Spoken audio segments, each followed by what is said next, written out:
Welcome back guys. Siyempre PC Basic Tips yung ating channel. Guys, gusto nyo bang matutong mag-build ng mga PC o kaya mag-check ng mga parts? Magbibigay ako ng basic tips sa inyo guys. Kung takot kayo sa ground, ah, kailangan nyo bumili ng anti-body ground or anti-ground.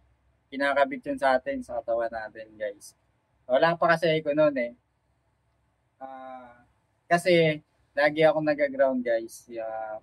Kumbaga ano na ako namanid na ako sa daming beses. Hindi ko na mabilang ko ilang beses ako nag-ground pag ako nag-build ng PC, nag-check ng mga PC parts, yan.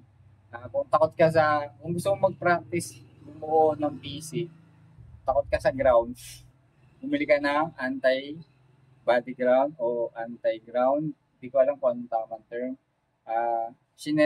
Nagbigay ako ng tips kasi lagi ako nag-ground nga pala. Kaya baka magulat kayo, baka may ground.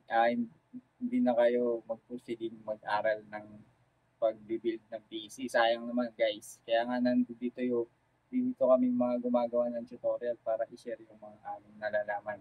Pakita ko sa inyo guys, kasi nag-ground ako ngayon 2 beses. Yan, pakita ko sa inyo guys. Nag-ayos ako ng PC. Okay yan guys.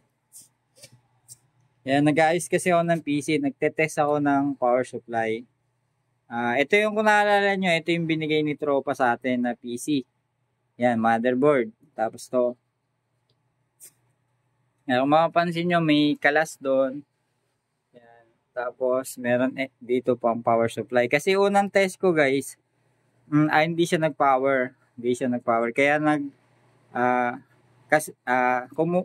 ako ng isang power supply sa isang PC para paganahin sana. Pero nung third time ko nang tinatry paulit-ulit, napag-power naman niya guys. Ganun lang. Lagi lang basic guys. Hindi porket hindi gumana nung una, susuko na tayo. Alam naman tayo hanggat mapapaganahin natin yan. Yan. Yan yung mga basic tips na gagawin natin. Ibang usapan na pag sira talaga. Pag sira talaga, need na nating palitan. Kasi ako nagpapalit talaga ako ng power supply. Mararamdaman nyo yun pag sira naman eh. Siyempre, mag-power o kaya naglolo ko, nakamatay. Magbubuhay, mamamatay na naman. May chance na sira na talaga yun. Okay guys. Okay, 2 beses ako nag-ground ngayon. Ayan. Kaya kung takot kayo sa ground, hindi naman sobrang lakas yung ground eh. Parang kinikiliti ka lang. Kaso naman hit na ako, di ko na mabilang kung ilang beses ako nag-ground. Sa dami nung PC nating binubuo guys. Di ko na mabilang kung ilang beses na ako nag-ground. Ayan. Ayan. Nag-test kasi ako. Nag-ground ako 2 beses. Ito nga pala, okay na to. Nagpa-power na siya. Yung bigay ni Tropa. Ngayon ko lang nasikaso. Tapos ito, nag-test ako ng isa pang power supply. Kasi nung una, ayaw niya mapagana.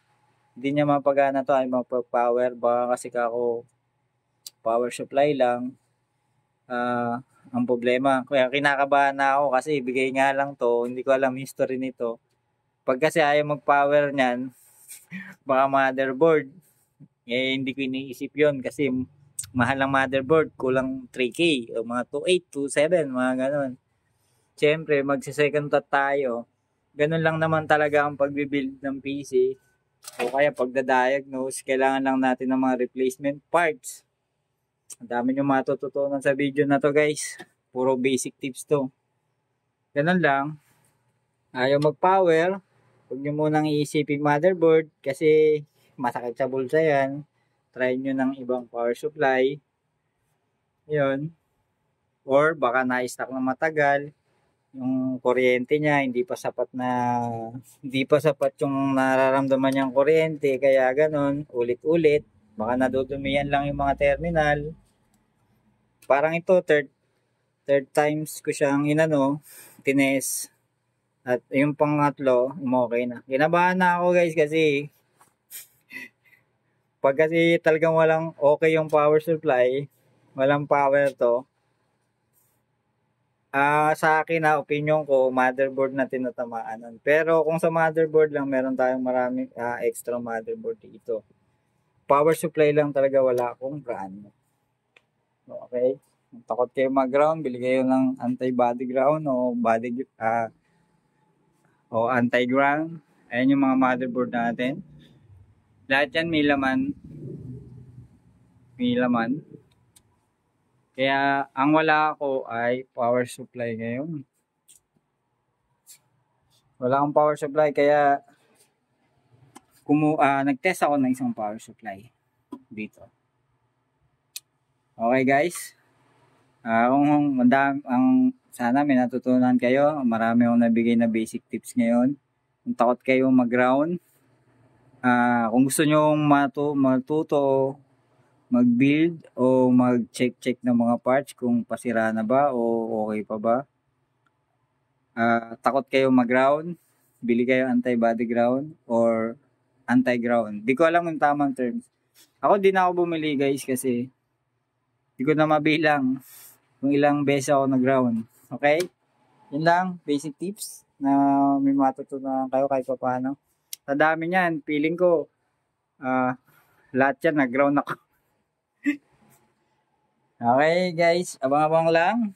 Kung gusto nyo ng mga gantong mga basic tips, simpleng tutorial, makakatulong sa inyo to guys. Mag-subscribe na kayo sa ating channel. Siyempre, PC Basic Tips. Pangalan pa lang ng ating channel, basic na basic, pero malaki impact nito. Malaking matutulong sa inyo ng mga basic tips natin saka basic tutorial guys. Para sa inyo talaga tong channel na to. Okay guys, salamat.